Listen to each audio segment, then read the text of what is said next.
Я хотел рассказать, может быть, об одной книжке, с которой я работал как научный редактор. Вот она сейчас лежит передо мной. Давайте. Да, и это книга, которую написал израильский ученый, профессор Яир Арон и российский исследователь Александр Джамурзович-Охтов.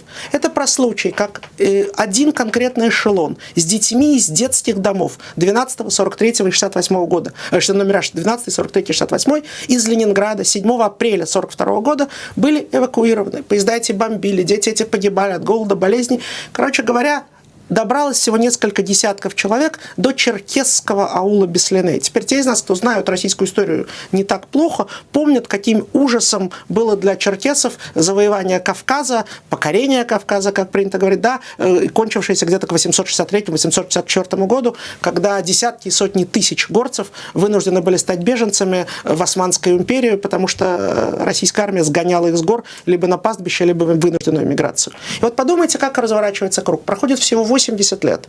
И потомки тех людей, которые вели против горцев такую войну, из блокадного, голодного, осажденного города оказываются на этом же самом Северном Кавказе среди потомков тех самых немногочисленных людей, которые остались в этих регионах. И им протянули руку помощи. Их с этих подвод этих детей разобрали, усыновили, и за полгода нацистской оккупации ни один из этих 32 детей разных национальностей, там были и евреи, с фамилиями Вайнер, Шехтман, Кролик, там были украинцы, ребенок с фамилией Трепашко, там были и русские. Часть детей фамилии мы не знаем. Черкесы их усыновили, записали их. Подвиг. Да? И вот это событие сейчас об этом.